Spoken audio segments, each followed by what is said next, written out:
Lebih 1,500 pelajar hilang ibu bapa akibat COVID-19.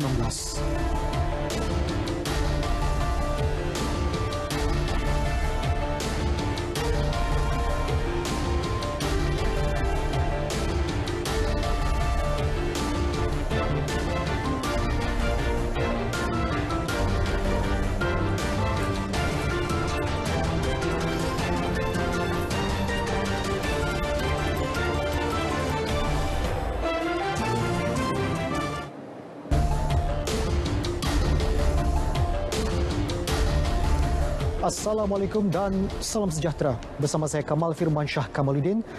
Ini berita tengah malam. Kita mulakan dengan perkembangan ini. Datuk Seri Ismail Sabri Yaakob terus menerima ucapan tahniah daripada pemimpin dunia di atas pelantikannya sebagai Perdana Menteri ke-9 Malaysia.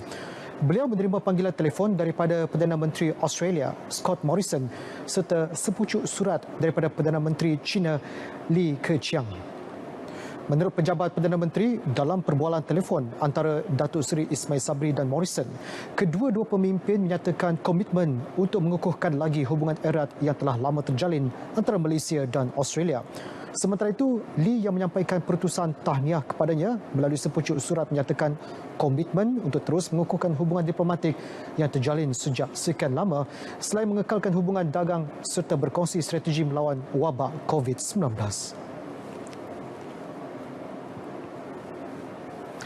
Labuan bakal beralih ke fasa 4 bermula Khamis ini sekaligus yang pertama beralih ke fasa terakhir di bawah Pelan Pemulihan Negara PPN. Menerusi kenyataan media, Perdana Menteri Datuk Seri Ismail Sabri Yaakob berkata peralihan itu dibuat selepas mengambil kira keputusan Mesyuarat Jawatankuasa Khas Majlis Keselamatan Negara MKN dan nasihat Kementerian Kesihatan Malaysia. Untuk itu, semua sektor ekonomi di Labuan dibenarkan beroperasi dengan kapasiti pekerja 100% tertakluk kepada SOP pihak berkuasa.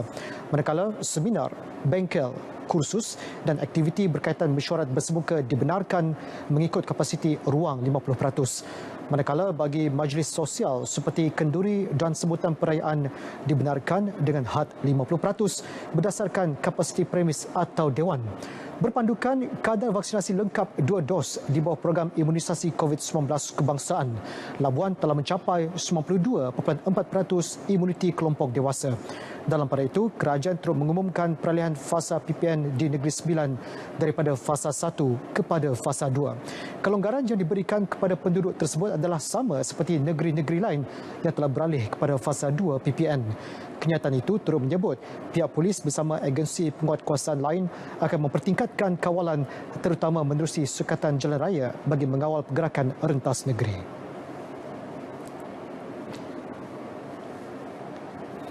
Kedah memohon supaya Kerajaan Persekutuan mempertimbangkan peruntukan tambahan khususnya untuk golongan petani dian yang terjejas akibat kejadian banjir lumpur pada 18 Ogos lalu.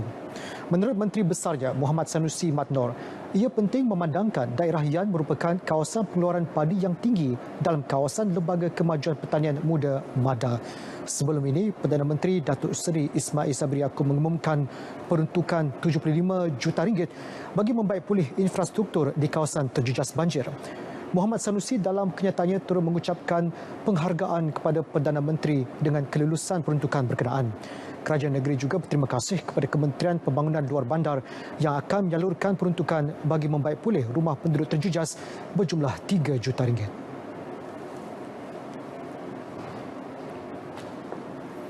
Raja Perlis Tuanku Syed Sirajuddin Putra Jamilul Lail bertitah iklim politik negara yang tidak menentu serta wabak COVID-19 yang telah melanda negara lebih setahun masih belum menunjukkan tanda-tanda ke arah pemulihan sepenuhnya. Jika situasi berterusan, ia bakal merecatkan agenda pembangunan negara. Baginda berharap dengan pelantikan Datuk Seri Ismail Sabri Yaakob sebagai Perdana Menteri ke-9 mampu memberi kestabilan pada negara serta menangani pandemik COVID-19 yang memberi kesan mendalam kepada rakyat dan negara. Tuanku Syed Sirajuddin turut menzahirkan ucapan tahniah kepada Datuk Seri Ismail Sabri atas pelantikan sebagai Perdana Menteri. Biasa juga ini merakamkan setinggi-tinggi ucapan tahniah pada Yang Berhormat Datuk Seri Ismail Sabri Yaakob di atas pelantikan sebagai Perdana Menteri yang ke-9. Betul berharap dengan pelantikan Datuk Seri sebagai Perdana Menteri ke-9 akan membawa kestabilan dan keharmonian negara. Baginda bertitah pada majlis perasmian persidangan Dewan Undangan Negeri Perlis yang ke-14.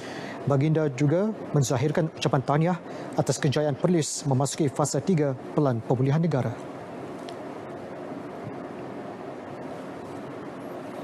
(1,517) pelajar di seluruh negara disahkan menjadi anak yatim atau yatim piatu akibat kematian salah seorang ibu bapa atau kedua-duanya sekali akibat virus COVID-19.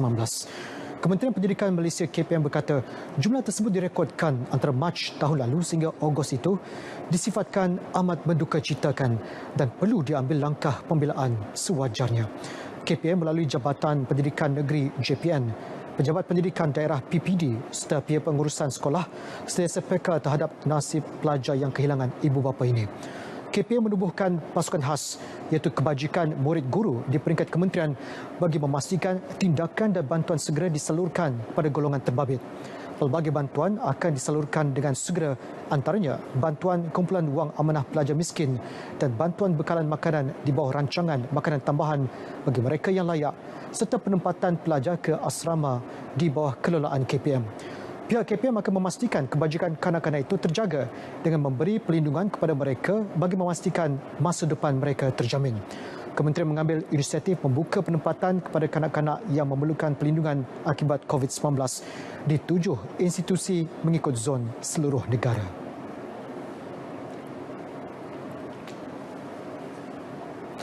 Kelantan akan memberikan suntikan vaksin COVID-19 kepada pelajar sekolah berusia 17 tahun ke atas bermula pertengahan bulan depan. Esko Negeri Kelantan Dr. Izani Husin memaklumkan langkah itu bagi melancarkan sesi persekolahan sekiranya dibuka dalam tempoh terdekat. Tengok pada pendaftaran dia lah. Pendaftaran dia ikut pendaftaran. Pendaftaran masih sejahtera juga. Maknanya kita akan mula vaksinkan pelajar-pelajar ni yang umur 17, 18 ni, insyaAllah dah bulan 9 lah, tengah bulan 9 insyaAllah. Adun Kijang itu terus memaklumkan Kelantan dijangka mencapai imuniti kelompok pada akhir September atau pertengahan Oktober sekiranya bekalan vaksin diterima seperti dijadualkan.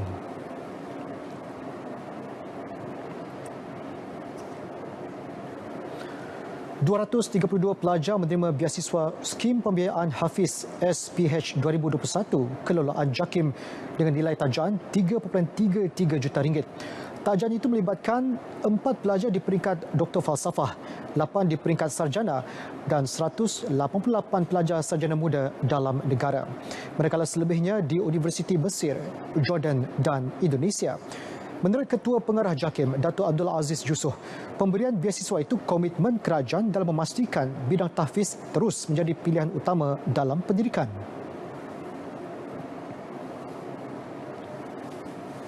JAKIM insya-Allah akan terus berusaha untuk mengarus perdanakan aliran tahfiz dan sistem pendidikan negara ini dengan menjadikan pusat tahfiz sebagai salah satu pilihan utama, bukan lagi pilihan ketiga. Kalau sejarah dahulunya pendidikan kita ada waktunya sekolah pondok dianggap sebagai pilihan ketiga. Apabila pelajar gagal dalam menghadapi peperiksaan waktu itu, LCE, SRP sebagainya, maka pondok menjadi pilihan. Dato' Abdul Aziz menyampaikan amanat secara maya kepada pelajar baharu tajaan SPH 2021. Pelajar yang mendapat tajaan itu terdiri daripada pelbagai bidang pengajian, antaranya kiraat, pengajian Islam, perubatan, farmasi, kejuruteraan dan pendidikan.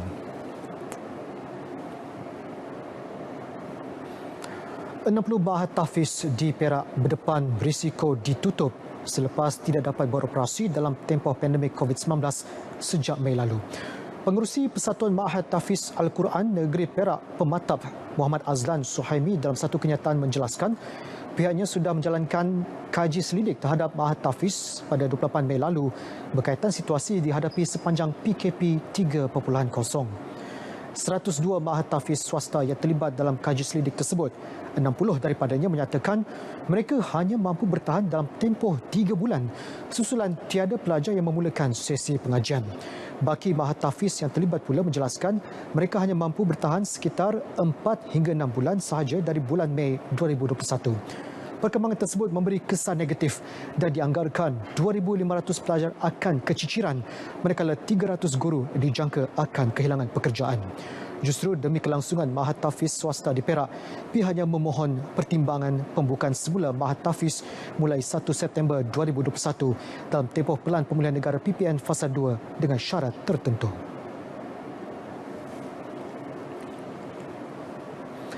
...600 pekerja hotel yang terkesan dengan pandemik COVID-19 di negeri Pulau Pinang menerima bakul makanan hasil sumbangan Persatuan Hotel Malaysia MAH Cawangan Pulau Pinang. Bantuan tersebut melibatkan kos lebih RM60,000 yang disumbangkan dari pelbagai agensi dan persatuan di negeri itu. Pengerusi MAH Pulau Pinang, K. Rajkumar berkata, penerima sumbangan itu terdiri daripada pekerja hotel yang bergaji kurang dari RM2,500, bekas pekerja hotel yang diberhentikan dan pekerja yang mengalami pengurangan gaji sehingga 30%. We have total of 98 members. Okay, we are giving away around 40 hotels. Okay, who really needed some of the hotel as maybe they are into corporate, given them, help them. So we told them, make sure all the GM finalize who really needed, because let the really needed benefit this. Okay, so they have streamed down the numbers. Bakul makanan tersebut terdiri daripada barangan keperluan asas seperti minyak masak, tepung dan beras yang bernilai RM116 setiap satu. Kesemua bakul makanan tersebut akan diedarkan ke 40 buah hotel sekitar negeri Pulau Pinang untuk diserahkan kepada penerima. Lebih banyak bantuan akan diusahakan oleh MAH Pulau Pinang bagi meringankan beban pekerja hotel yang terlibat.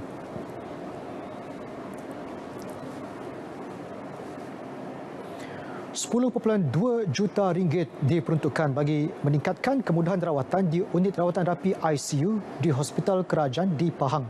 RM4.8 juta disumbangkan kepada Hospital Tengku Ampuan Afzan, Kuantan, manakala RM3.8 juta disumbangkan kepada Hospital Sultan Ahmad Shah, Temerloh. Sementara RM1.6 juta disumbangkan kepada Hospital Kuala Lipis. Esko Negeri Pahang, Datuk Seri Nurul Azali Sulaiman berkata, 11 hospital kerajaan di Pahang beroperasi dan hanya 4 daripadanya mempunyai pakar serta ICU. Dalam pada itu, sebanyak 107 katil disediakan di ICU dan 61 daripadanya digunakan bagi merawat pesakit COVID-19, manakala 46 katil bagi merawat pesakit bukan COVID-19. 5 hospital swasta di Pahang turut menyumbangkan 80 katil bagi merawat pesakit COVID-19. Bagi kes-kes yang membabitkan kematian masa-masa COVID boleh membuat tuntutan melalui NATMA, dan Alhamdulillah Kerajaan Negeri Pahang bawah pimpinan Yang Amat Menteri Besar juga prihatin dan bantuan turut kita salurkan untuk masa-masa berkaitan melalui PKOB dan Pejabat Agama Islam. Ada tambah ICU yang special untuk Beliau berkata demikian bagi menjawab soalan daripada Adun Trust Chow Yu Hui dalam sidang Dun Pahang. Sehingga 20 Ogos lalu, sebanyak 394 kes kematian berkaitan COVID-19 dilaporkan. Daripada itu, 166 kes kematian berlaku di HTAA, 46 kes di Hoshas, manakala 3 kes di Hospital Kuala Lipis.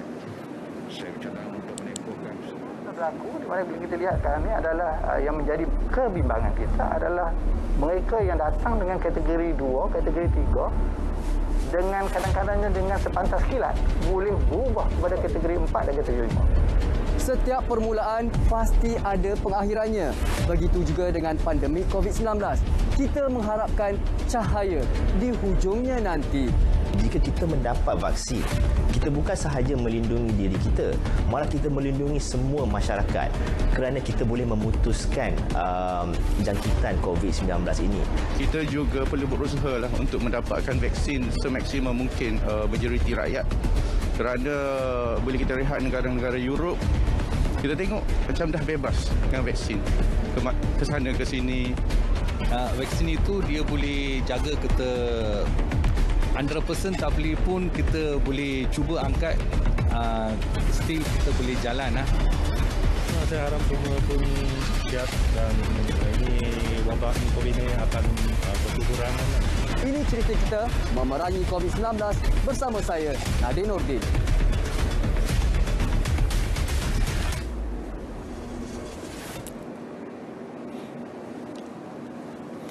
Bertemu kembali. 1,100 pelajar golongan B40 di Pahang yang bakal menduduki peperiksaan Sijil Pelajaran Malaysia SPM telah menerima komputer riba secara percuma. Bantuan tersebut bagi memudahkan pelajar memperoleh ilmu menerusi pengajaran dan pembelajaran di rumah PDPR secara maya dalam norma baharu. Esko Negeri Pahang, Datuk Seri Shahaniza Syamsudi berkata, kerajaan negeri telah memperuntukkan sebanyak 1.5 juta ringgit bagi memberikan bantuan komputer riba tersebut. 824 orang daripadanya merupakan anak kepada penerima bantuan Jabatan Kebajikan Masyarakat JKM, manakala 276 orang lagi merupakan pelajar asnaf yang tidak menerima bantuan JKM.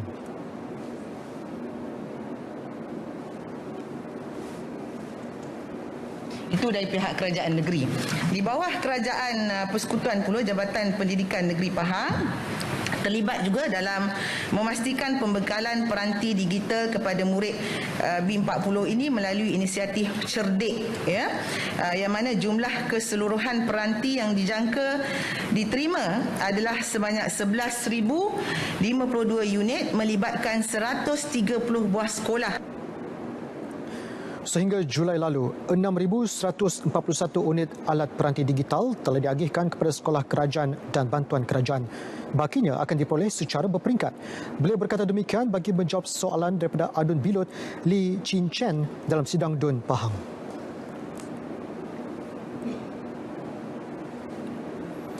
Lembaga Kemajuan Kelantan Selatan Kesedar menyediakan peruntukan lebih RM500,000 untuk membantu meningkatkan ekonomi penduduk miskin tegar di kawasan luar bandar tahun ini.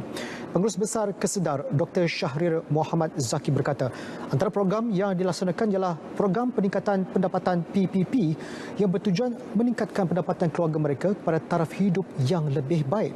Menerusi bantuan fasa 1, Kesedar memperuntukkan RM350,000 kepada 39 penerima merangkumi seluruh kawasan jajahan iaitu Gua Musang, Kuala Krai, Jeli dan Tanah Merah.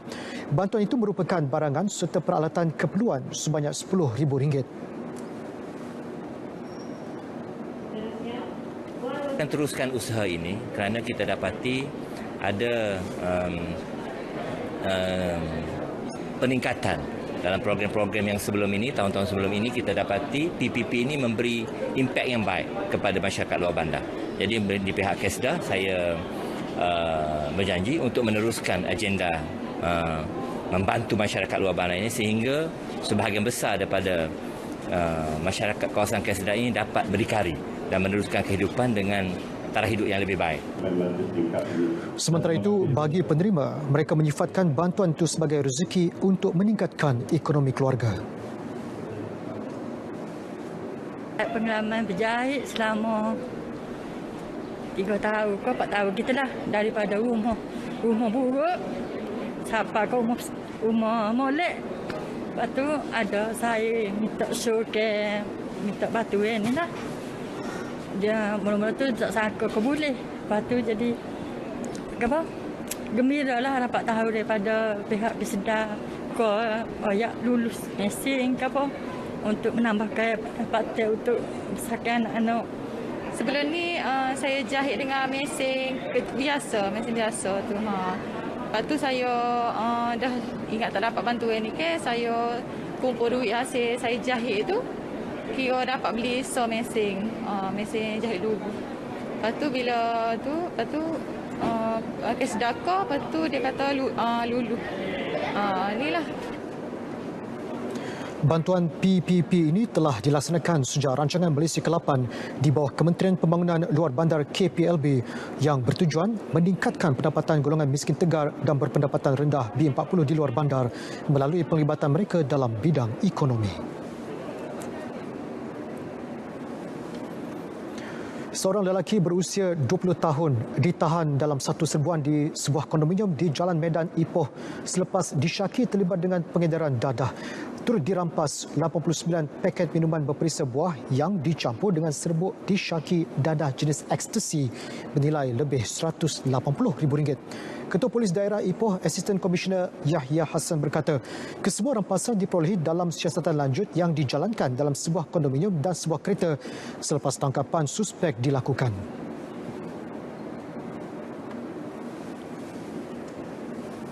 Di hadapan pintu masuk lift tingkat bawah sebuah kondominium di Jalan Medan Ipoh, dan juga rampasan campuran dadah dipercayai jenis ekstasi dalam bentuk serbuk minuman perisa buah-buahan bernilai lebih kurang RM187,000. Beliau berkata demikian di Ibu Pejabat Daerah IPD Ipoh. Suspek direman selama 6 hari bermula Sabtu lalu hingga Khamis ini dan kes disiasat mengikut Seksyen 39B Akta Dadah Berbahaya 1952. Satu rumah, satu jalur gemilang dijadikan mekanisme dalam menyemarakkan sambutan Bulan Kemerdekaan dan kibar jalur gemilang di Johor dengan penglibatan sebanyak 828 kawasan rukun tetangga KRT di negeri itu. Ia bertujuan menyuntik dan meningkatkan semangat serta kesedaran masyarakat untuk mengibarkan sekurang-kurangnya satu bendera di kediaman masing-masing. Esko Negeri Johor, Dr. Chong Fat Ful berkata, rakyat harus berbangga kepada negara sendiri dan terus mengukuhkan perpaduan sedia ada.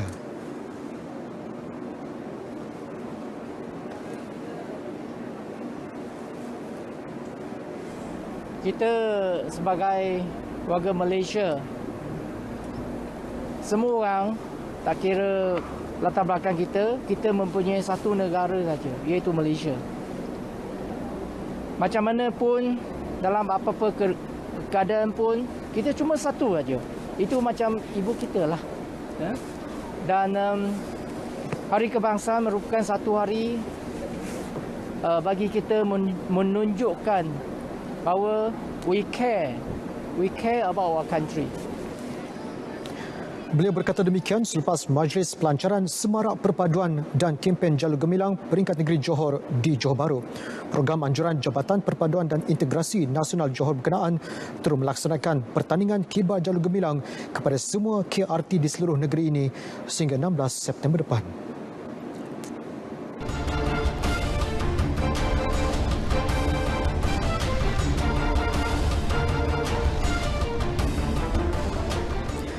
Tamasya Paralimpik Tokyo 2020 membuka tirai secara rasmi dengan acara pembukaan diadakan malam tadi. Dan ini juga bermakna misi 3 pingat emas kontingen negara kini bermula. Acara yang berlangsung meriah namun sederhana itu dimulakan dengan nyalaan bunga api dan diikuti perarakan masuk negara dan wilayah bertanding. Kontingen negara yang diketuai Chef di Mission Datuk Seri Megati Syahriman Zaharuddin tampak segak bergaya dengan persalinan berinspirasikan Laksmana Hang Tuah lengkap bertanjak dan samping serta songket bercorak bunga tabur. Pembawa bendera Boni Bunya Agustin dan Siti Nur Ayasah Muhammad Arifin turut disertai Ziad Zulkifli, Abu Samah Borhan dan S. Suresh dalam perarakan kontingen negara. Cabaran skuad negara akan bermula siang nanti menerusi acara renang dan pingpong.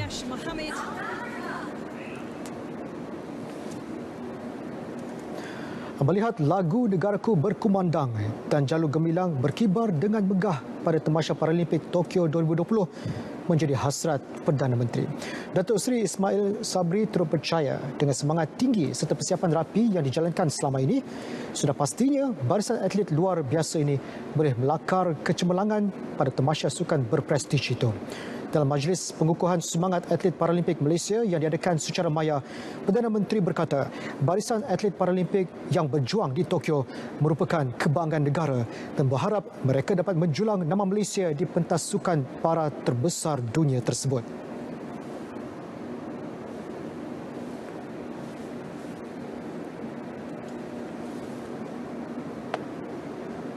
Harapan negara adalah kepada you all semua, kepada atlet Paralimpik, dan saya yakin dengan semangat yang tinggi daripada semua, dengan latihan yang telah diberikan selama ini, tidak ada sebab kenapa kita tidak boleh berjaya.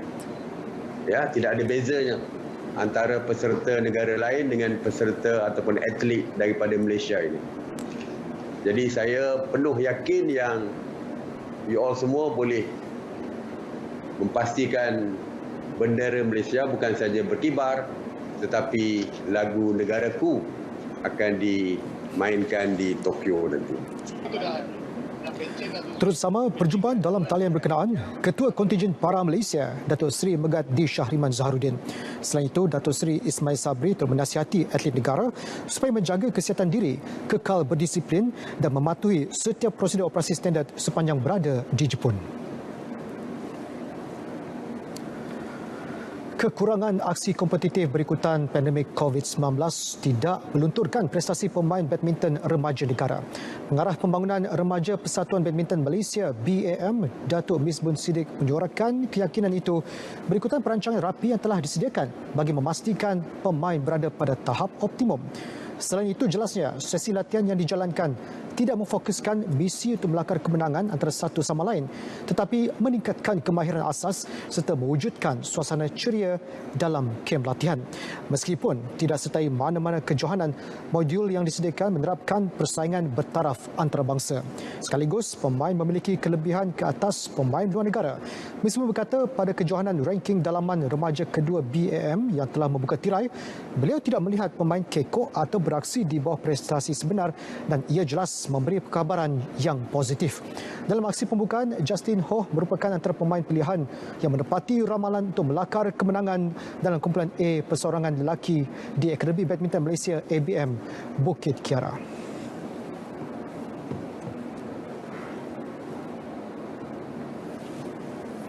Berita tengah malam berakhir di sini. Saudara, menjelang sambutan Hari Kebangsaan ini, kibarkan jalur gemilang tanda anda cintakan negara. #Malaysia Prihatin, #Demi Negara, #Menang Bersama. Saya Kamal Firmansyah Kamaluddin. Dengan itu, Assalamualaikum dan jumpa lagi.